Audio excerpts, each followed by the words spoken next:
Hello, Allison Ziggy here. Thank you for joining me for this week's episode of Princess Uninterrupted, the podcast. I'll be doing some behind the scenes on why the podcast name got changed in the next episode, but I wanted to come on with a few quick announcements before we dive into this incredible interview that I did with Becca Grites, who is the owner of Sunday Girl in Old City, Philadelphia. Becca comes with so much wisdom from her entrepreneurial journey and being a business owner and the community that she's cultivated within Philadelphia.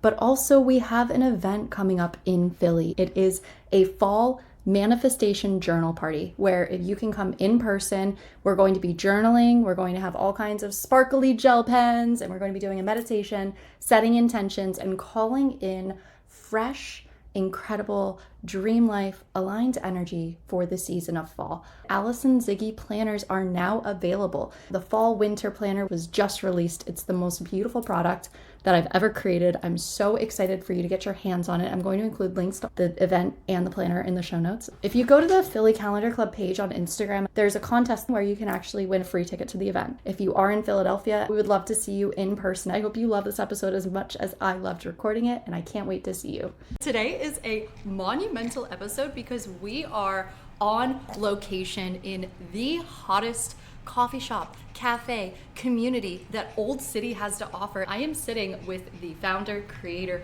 owner, Becca Grites of Sunday Girl. When I found out there was a cafe named Sunday Girl, I'm like, I have to go there. Yes, thank you for having me. Hi, I'm Becca, and this is the real boss, Chi-Chi. Hi, my dog. Chi-Chi. If you're in Old City, Philadelphia, this place has rave reviews online, and it will take one step inside to see why. Thank you. Yes, we love our pups. I'm a big believer that whenever I have my dog close by, I'm better. Any dog lover or animal lover can feel the same way. We love to take care of our pups as much as ourselves here at Sunday Girl. We have a lot of animal lovers who tune into the podcast. We've had animal communicators on there, so we are very cool. I love the authenticity of the sounds that are coming in. You can hear the coffee grinding. Yes, we are in the co-working space, which we call the co-lab. You'll hear some cafe sounds. I feel like it just adds to it like ASMR. A little bit. But Becca, it seems like you've really thought of everything within this space. And if there's one thing that people are really seeking right now, it's community, it's third spaces. Could you give me a little bit of an insight into your vision for this place, how Sunday Girl came to be? Sunday Girl is something that I have been concepting for many, many years. And as someone who has always wanted to be their own business owner for a long time, it's all about opportunity and timing. Everything about Sunday Girl came back to the idea of community and being community focused. I hunted Philadelphia commercial real estate for about 18 months. Wow. And I knew of this building and this space. I knew the business that was in it previously. It had been quiet and closed for a couple of years after COVID. It was funny that it didn't even dawn on me to ask my realtor. Toward the end of the search, she was like, do you remember this location? I was like, yeah, I lived a block away from it for 5 years. It really ticked all the boxes in the sense that I could have the cafe up front, have the co-working space, which has now lent itself to so many events, which has brought so much more community to the space than I could have hoped for or imagined. But the community aspect of Sunday Girl was always part of it. Since I was able to build out the space that we're sitting in right now, it helped it blossom in bigger ways than I could have anticipated. 18 months of looking for a space, that's quite... Yeah, it's funny because I never considered myself a perfectionist, which a lot of people find funny because everybody says this place is decorated so perfectly. And it is. But I really am not a perfectionist. Honestly, as an entrepreneur and as a business owner, you have to understand that not everything is going to be perfect. Nothing will be perfect, actually. No. And you really have to accept that. But I will say when it came to the space itself, that's something that I was like, I'm not going to just jump into a space because it is here right now. That was a test for me, but I also knew in my heart that this is not something that can be rushed. You have to find the right space. And it took a long time, but it was worth it. What was the vision going in? It's turned into all these things. I've always wanted a space for community that felt inclusive, that felt safe, that was a third space, which is a term that's become very popular. When it comes to the idea of a coffee shop specifically, I got into coffee much later in life. I was not a coffee drinker in college. My now husband is the person who really got me into coffee. I take a European approach to coffee and the way that it should be savored and sipped. I am pretty much anti-grab and go mindset. That's why there's so much seating available, why it feels so welcoming and comforting, and you don't want to leave, as you said. I didn't. I couldn't. I said bye like 7 times. Because you should sip and savor and stay for yourself to enjoy, but also to talk to our baristas behind the the counter. Everybody that we bring into the space is hired based on their personality, and they want to have a conversation. They want to learn about people, and they care about people, about making a new friend. The guard is down. Coffee, much like natural wine or a fine whiskey, there can be pretension around those things. In Sunday Girl, there's not. You like more vanilla syrup than espresso with your coffee? Okay. If that's what you like, that's fine. If you want us to make you some wild version of a cortado that no one's ever heard of, great, we'll make it for you. We don't judge. We want you to hang out with us. We want to get to know you. We want you to become a regular. We want to know how your trip was last week. We want to know if you hurt your foot, anything. Yeah. We want to know your dog. We have treats for all your dogs. It was really about weaving that community and making everybody feel like they had someone to talk to. And that was really important to me. That was a big part of the vision. A lot of people find that joy around food as well. And while Sunday Girl is a beverage forward concept, we do have a small but mighty menu where everything is made fresh to order. All of the ingredients are fresh. I still do all the grocery shopping. Everything's brought in pretty much daily. We keep everything as fresh as possible. You watch us make it. There are no fryers. There's no oven. Everything is made for you. That's also that personal touch people come back for. It's really just about trying to make things feel as personal and special as possible. It's so important in today's day and age where so many people are craving community, and making friends in your 20s and 30s can feel really hard for a lot of people. Mm-hmm. You've created and provided what is arguably the biggest gap that people face, is a space to do that. We're more than just a coffee shop. We're here to help. Social impact and community work is built into my DNA. My mom's always worked in nonprofits, and so we always have a rotating way to give back to the community. If you can come in here and purchase a coffee every day, you can also throw a couple coins in our donation jar. That money goes directly to the packaged snacks and water that I purchase for our unhoused neighbors, so that when they come in here, we can have food to give them. When we say community, we mean everybody. That has also drawn a variety of people in here because they're like, I want to give to a business that actually gives back. It starts the wheels turning for people. If they care that much about someone who isn't even participating in their business, how much are they going to care about someone who does? Everybody just kind of becomes friends when they come here, and that is a huge win for me. I always feel like people leave feeling like they made a friend, or they feel like they could come back here and at least they'll get a warm welcome and a friendly face. I want to validate you in that because I've been to a lot of coffee shops around all different kinds of cities, but it was such a special energy. Even when I met you, you were at the Vori event. It was such a small world. I always talk about business synchronicities where we had a common friend who was like, you need to meet Becca at Sunday Girl, talk to her about events. She has something amazing going on. And I met you the next day, not at Sunday Girl. And I was like, oh my gosh. It's things like that where when you put this good out into the world and you put your intention and you really lead from the heart with what you're creating as a business owner. And we hear the term heart-centered entrepreneur a lot. But that's really the embodiment of what you're bringing to the community, and I think that probably inspires a lot of people. You can tell when something is done with genuine authenticity.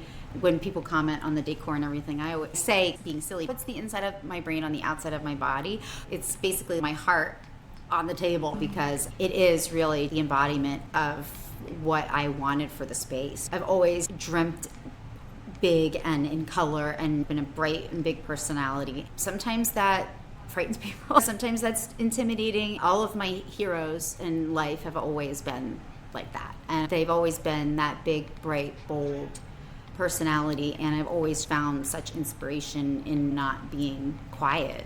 You don't have to be angry or loud. You can be happy and be loud too, and still really get your message across. Absolutely. It's very appropriate and fitting that the emblem is the sun, and you see the sunshine outside, because it really seems like this is a bright spot in so many people's lives. Yeah, I know. All of that happened organically. The name, the color concept, it all kind of happened at the same time when concepting it, but the name was the last part of it. I knew what I wanted, and I knew the neon sun. I went back and forth with a couple names, and when the light bulb went off for Sunday Girl, I was like, obviously, that's it. I have chills hearing that, and we were talking before this about the birthday of the coffee shop on the first day of spring.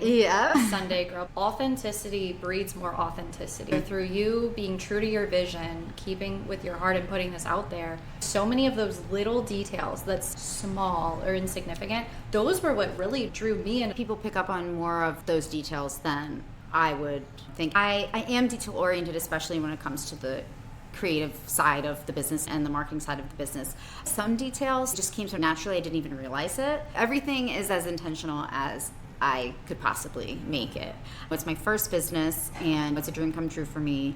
For anyone who's listening, it was not all rainbows and unicorns. There were many hiccups along the road, but it's the perseverance and the drive and the true want of it will keep you on track and keep you going. Obviously, your support system is huge as well. I wanted to make that clear that, it hasn't been just this easy, joyous ride. No, we talk about that a lot, but I found, and maybe this has been similar in your experience, where the challenges that you face when you are on this aligned path of this soul calling, they're worth it. Like, it's different than ignoring the call. I definitely had moments like sitting, crying on the floor, being like, I don't think I can do this. Yeah. And like having those moments of like, should I just give up? I'm definitely like a visual person through and through. And this is so weird. I've never actually told anyone this, but I just feel like, I don't know, maybe compelled to say it, Donald Trump. When he first got elected, I remember feeling so sad, lost, and devastated.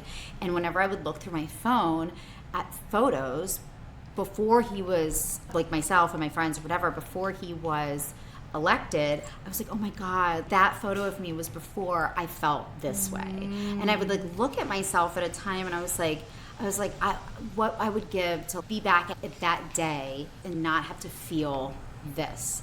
It wasn't until some of the pitfalls of starting Sunday Girl did I feel that again, and I did that again, and I would see pictures. This was before I signed the lease to this place and started this whole thing. Those pitfalls of your baby, your business, can be really, really dark as Donald Trump becoming president.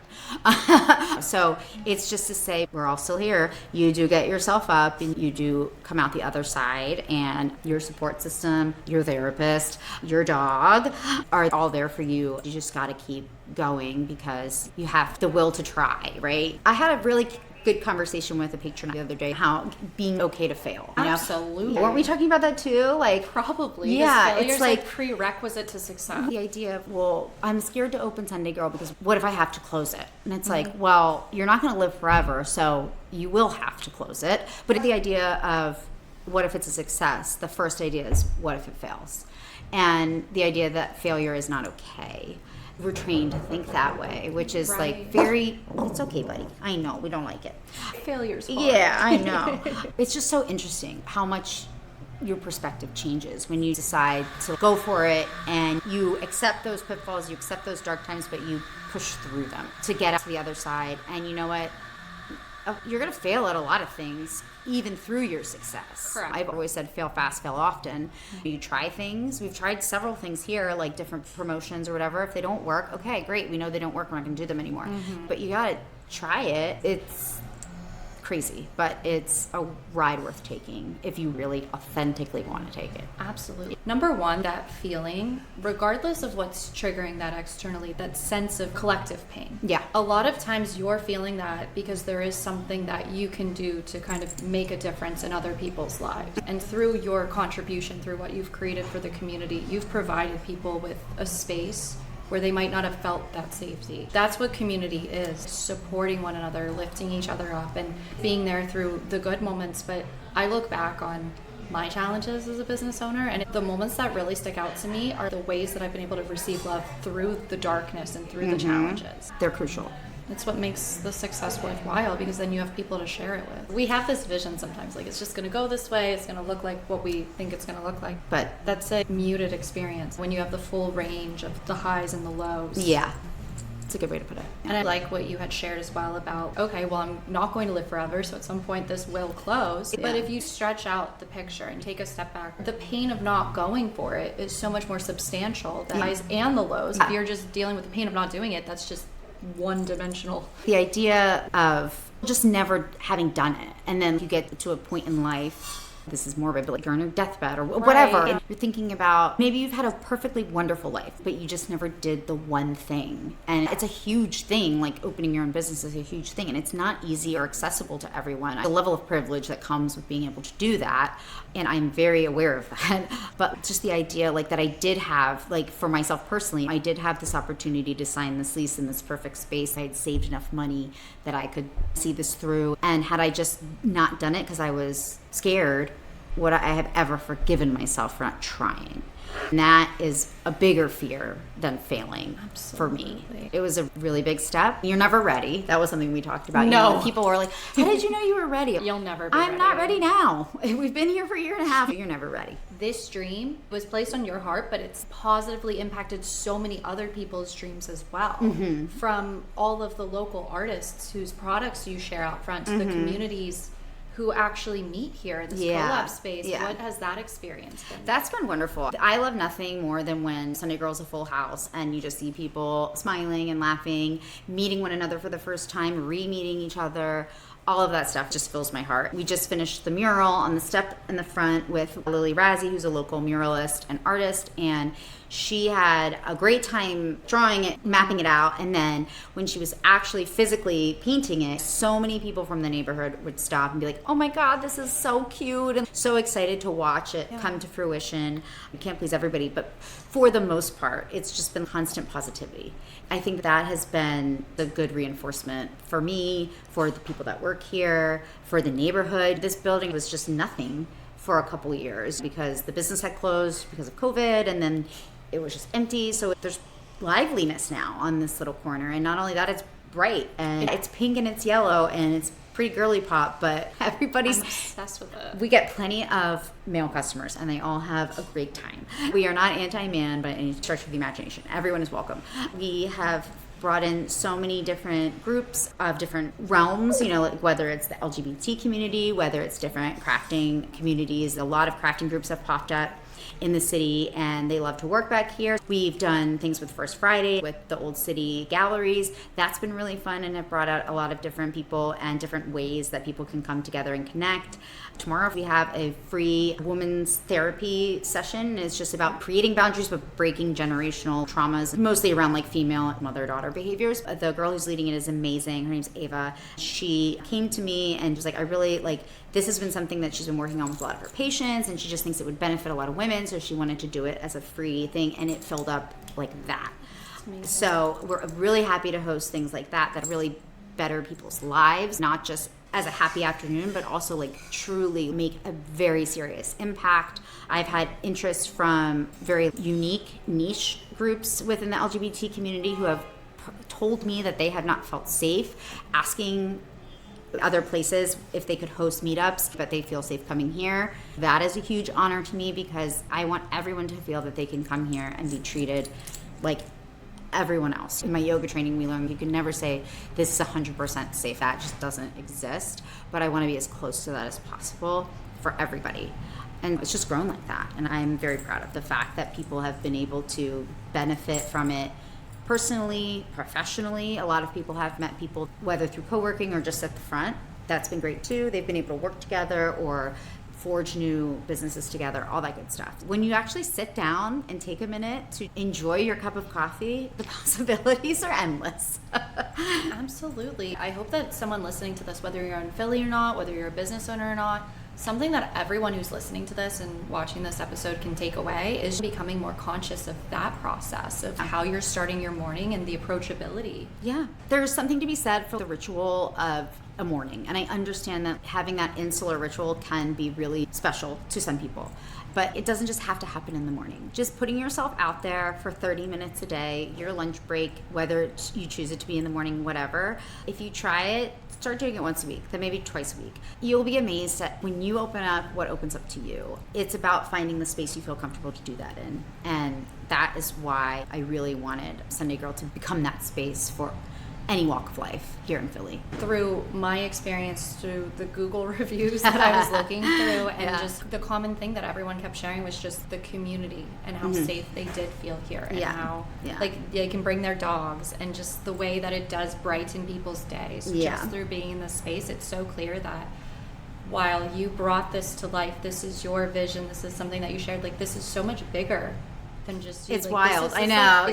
Like, we always have to, it's usually at this part of the conversation where I have to tell everyone this is not a cult. Megan, who works here, she's like, should we start putting Kool-Aid on the menu? I was like, no. But it is a very special place. We'll leave it at that. But yeah, it's not a cult. It's just a really creative space, and it's a different take on something that you can do as a commodity, but that's not what it's about. It's about returning back to, okay, coffee, you want to energize yourself, you want to reset, you want to set an intention and jumpstart your day, maybe jumpstart things that you're working on, maybe projects. It's more of an external manifestation of that. Expands beyond. Yeah, you need a jolt, you need a lift. And that can come from what you're actually drinking or eating, but it can also come from the energy of the people around you, the energy of the space around you.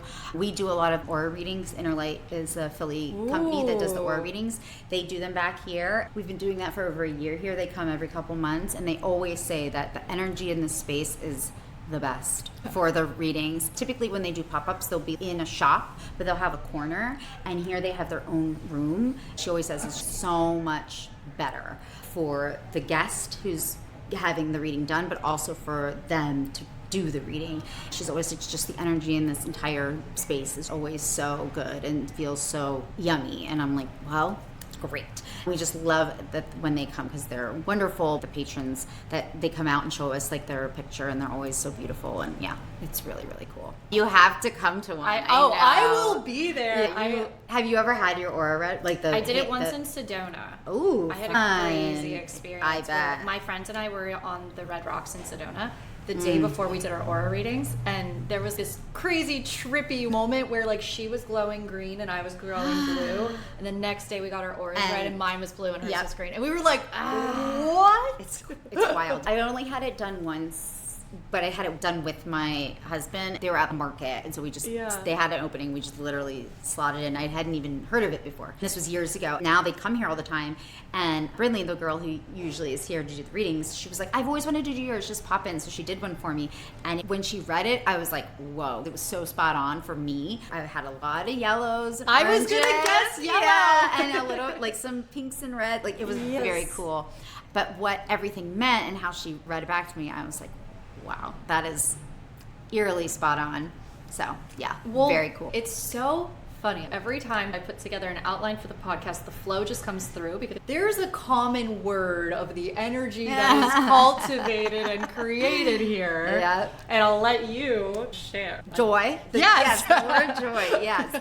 So when I was telling Allison when we were first getting to know one another that when I created Sunday Girl from a branding and marketing standpoint, I always use the umbrella. And you have your umbrella, and there's a word at the very top of the umbrella, and then like all the things that fall underneath of it, like what your branding means and all that good stuff. And the word at the very top of the umbrella was joy. And so it was the idea of like, okay, so in every single thing that falls under the umbrella, within the umbrella, if it's not exuding, if joy is not happening, if people aren't feeling happy, if staff is not happy, then we have to reevaluate something is wrong. It's that lens that we look at with everything.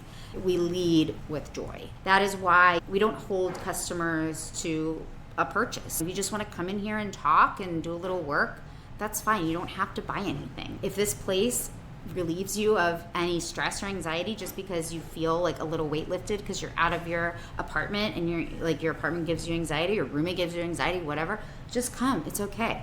We are a welcoming place and we don't turn people away. We try to make everything lighthearted, and you'll see the bright colors, but there's also hints of nostalgia of Sunday cartoons, Garfield and Snoopy, and things that bring you back to hopefully a warmer, fuzzier time. Our menu has nostalgic food on it, so you can kind of feel like a kid again, a little bit less stressed, or you can retreat from your responsibilities, even if it's just for the time it takes to eat a toaster pizza.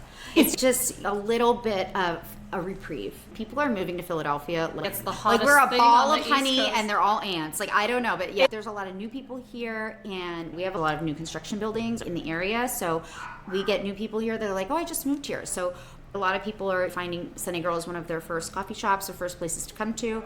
We always say, welcome Philly. I always say that Philly's a friendly town, but there's a lot of change happening right now in the world. And if you can find a place that feels still, even for 10 minutes, go there. I'm not saying, if it's Sunday Girl, great, come along. But anywhere that you can find a peaceful stillness for 10 minutes, hold on to that place. And so we hope that Sunday Girl's that place for a lot of folks here in Old City and beyond in Philly. Yeah. Those little things make such a big difference. It sounds small, but those micro moments are how you bridge the gap between the life that you're living and the life that you are desiring. Yeah. Well, and even just like for your mental health and the mental breaks you need, it's worth a short walk and doing a little bit of work at a coffee shop instead of sitting at home and reeling. It makes a huge difference. Yeah. Come tap into the joy energy and Yes. the joy frequency. I am really excited to announce the Filling Calendar Club is doing an event here. I'm going to include all the links below, but if you are interested in fall manifestation, pen to paper intention setting, we're going to be doing a visualization exercise, and there will be a plethora of stickers. You are going to want to come see Sunday Girl and soak in all of those joyous vibes. Yes. Create some of your own too. Last question, what is your coffee order? Oh my gosh. We have what we call the Sunday Girl Special here. It's always $5. And it's 2 shots of espresso over ice with vanilla almond milk. It has to be Almond Breeze vanilla almond milk. That was always what I made at home because I do like a little bit of sweetness with my coffee, but I don't like too much sweetness, so it's like the perfect amount. Sunday Girl Special is a very popular drink. Sometimes the girls will hand make cold foam, which we can make in any flavors of our syrups. All our syrups are house made, and they're really good. And I love our brown sugar syrup too. So if you are looking for a little bit of a sweeter kick, I would use the brown sugar syrup. We do fresh pressed juices. Those are my babies because I love juice. The Kermit is also my favorite if you're into juice. It's our green juice. It has celery, cucumber, pineapple, and orange in it. It helped with my gut inflammation. It was the first thing I drank for like a year and a half, and it cleared up a lot of my gut issues. Probiotics, all that stuff didn't do anything, but the Kermit did. So we swear by the Kermit. Yeah, we love him. So literally joyous from the inside out. Yeah. All of our juices are named after Muppets. Oh my gosh. So clearly all the details. Becca, thank you so much for joining me. Thank you for having me. This is my first time on a podcast. You're a natural. I don't know. Hopefully Chi didn't snore too much. We like it. The puppy snuggles helps raise the frequency of the podcast. Yeah. So Good thank job, you so Cheech. much for joining me for this week's episode of Princess Uninterrupted. I can't wait to see you at the event in Philly. We're going to include links below. September event. Thank you. Bye. Thanks.